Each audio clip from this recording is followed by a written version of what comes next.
In this video, we're going to discuss service intensity and the identification of bottlenecks or possible failure points in backstage service processes. Intensity goes along with skill and with flexibility.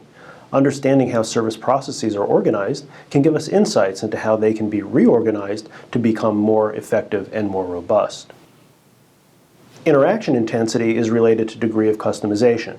Simply put, the more customized the service is supposed to be, the more the customer and provider have to interact. There's a correlation between customization and skill. The more customized, the more interaction, the more skilled. Now, usually, intensity relates to staffing, which in turn relates to cost. It is really clear that the fancier the hotel with more amenities, more customized service, requires more staff than hotels with fewer amenities and more standardized service. You can walk into a Ritz-Carlton and probably get almost anything you want to eat or get almost anything you want regarding the accommodations taken care of. That's probably not true of the Fairfield Inn. It's a fine hotel, I'm sure, but it is limited in what it can provide. Fairfield can handle only a limited range of options. That's by design.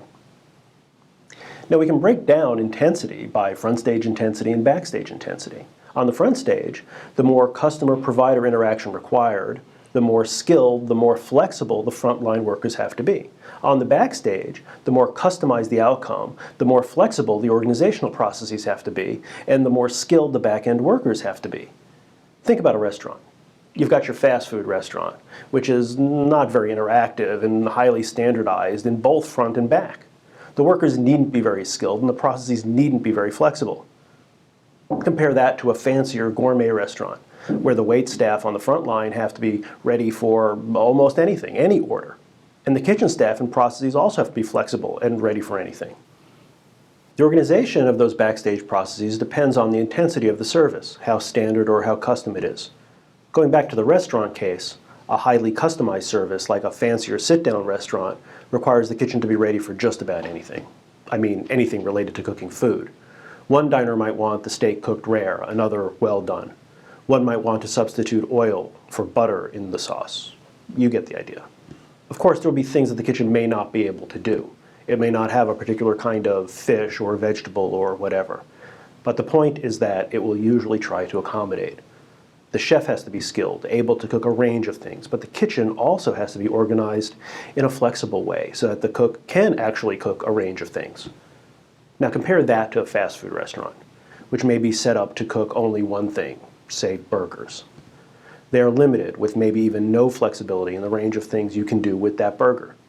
The cooks probably don't need a wide variety of skills to accommodate special orders, and the kitchen doesn't need to be configured to cook anything else. There is power in that limitation. The process can be optimized for burgers. Maybe they can even be cooked on a kind of assembly line, efficiently in time and efficiently in skill. When you look at a new service and try to figure out what the processes are and how the customer side and the provider side interact, how the back-end processes work and where the problems may arise, you can look to service blueprinting as one way to identify possible failure points. We may have seen this hotel blueprint before. Now let's focus on what can go wrong with the processes and why. The red X's represent some possible failure points for the provider side of the equation. They represent failures on back-end systems like the guest registration system and failures on back-end processes like taking room service orders. In truth, you could probably put red X's just about everywhere. But here we're focused on the backstage, on how the service provider, the hotel, can set up its operations to be more robust to failures. What can they do if the hotel registration system fails?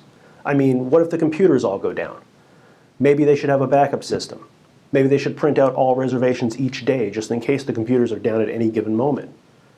So one standard technique then is redundancy. What could go wrong with room service? Well, maybe the order wasn't taken down right, or maybe the kitchen prepared the wrong things, or maybe the food wasn't delivered in time. All of these things could be failure points for the overall room service process. One simple way of ensuring the order is right is to repeat it back to the customer. Every time. Establish a standard process. One way to ensure the kitchen cooks the right food is to have multiple people check the order. You get the idea.